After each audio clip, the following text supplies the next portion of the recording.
Today I'm starting with a new topic, that is World Trade Organization and trade liberalization.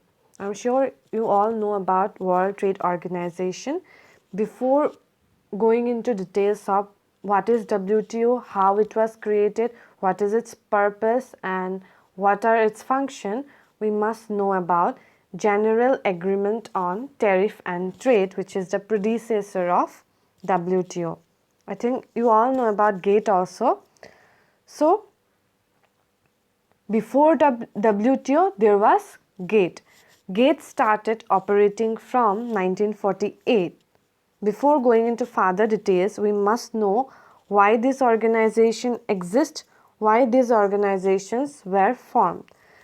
So, main purpose of creating these kind of organization was to increase trade between countries by eliminating trade barriers in the form of tariffs and quotas. I have already discussed about tariffs and non-tariff barriers in the class, so I'll just explain a little bit here. So tariff means duties and taxes that we impose on import and export. You must have heard of custom duty, right?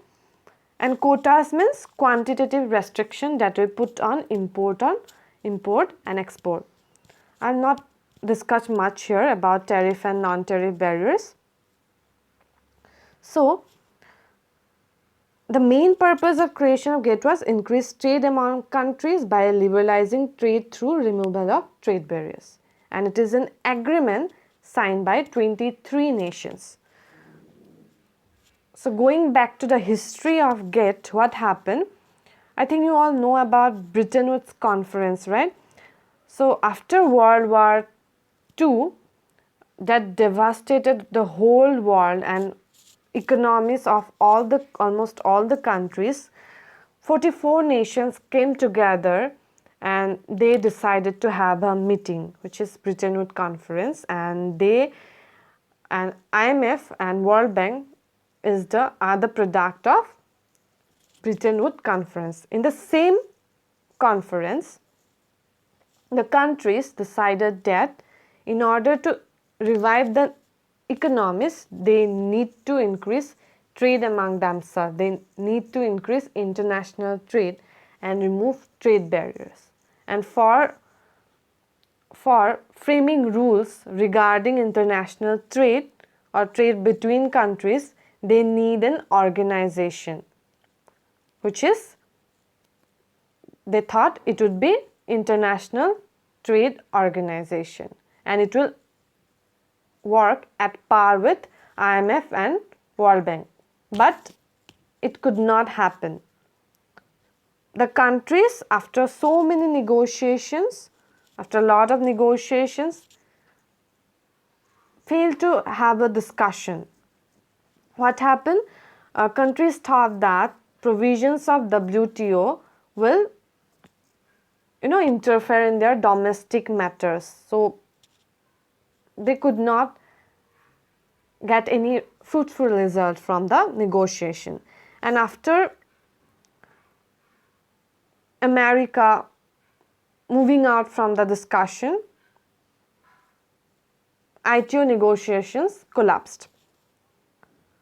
So after that, what they decided that instead of WTO, they will sign an agreement which will be a provisional agreement, and till the time they form an international organization for regulating world trade, this provisional agreement is going to help them in liberalizing trade. So they decided to sign an agreement which is called General Agreement on Tariff and Trade. So GATE is an agreement and not an organization, right? I think you are clear till now. So objectives of GATE was to raise standard of living. When there will be increase of international trade, economies will grow, there will be more jobs, people will have access to essential commodities, right? it will raise standard of living. Second was ensuring full employment. True, of course. International trade, easy trade between countries are going to create jobs, more and more jobs. Then developing full use of the resources of the world. And fourth was expansion of international trade. So in order to achieve these objectives, they formulated some principle how GATE is going to work. So there are the three principles of GATE. That is, first one is non-discrimination, that is equal treatment to all the nations. Or you can say this is the rule of most favored nation. So under non-discrimination rule, no member country shall discriminate between the members of GATE in the conduct of international trade. Or you can say every nation will be treated as most favored nation when it comes to international trade.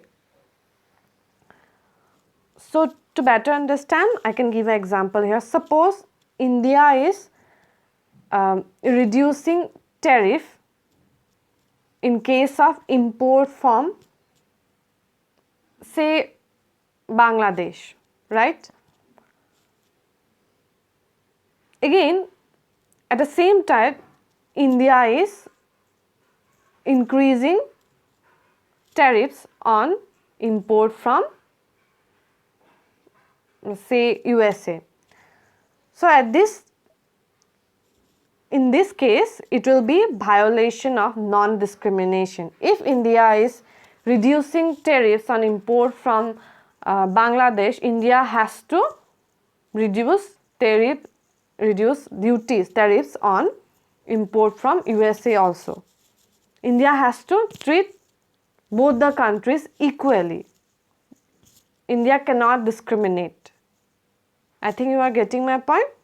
All the countries should be treated equally when it comes to international trade. Then second principle was prohibition of, I have written quantitative nations, but prohibition of quantitative restriction. It should be quantitative restriction.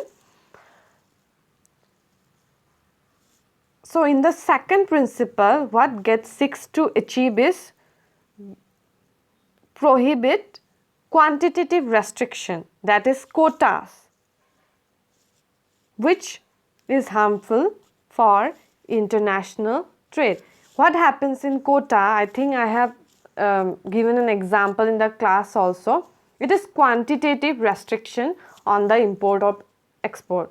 Say what happens, India decided that India can import say clothes from Bangladesh, or India can import tea from Sri Lanka up to 5 quintals only. Okay, they cannot import more from Sri Lanka. Or India can import rice from Sri Lanka up to 5 quintals only.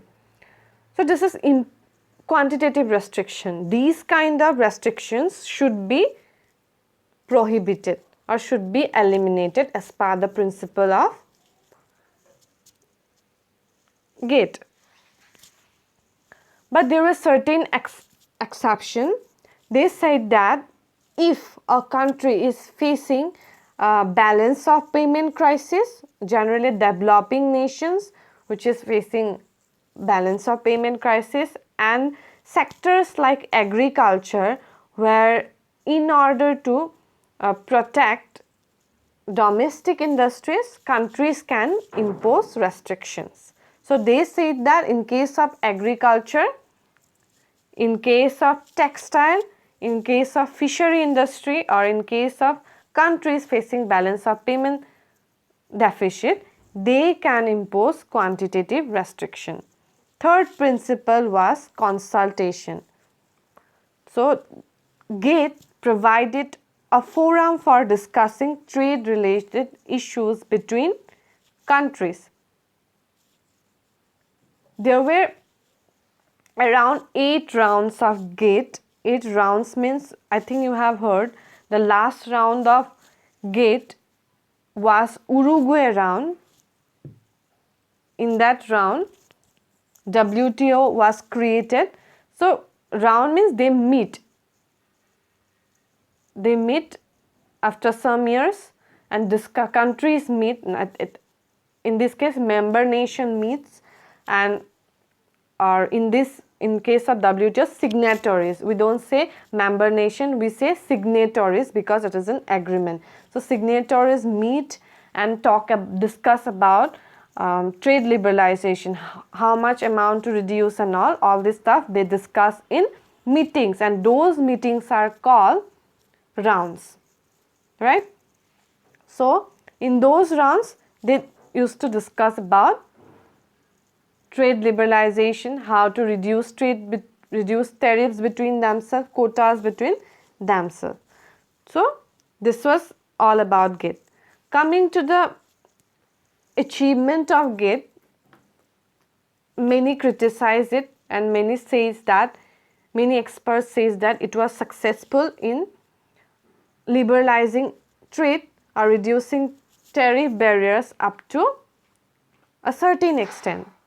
And many experts say that there were so many exceptions in GATE, that is, in case of agriculture, fishery or textile,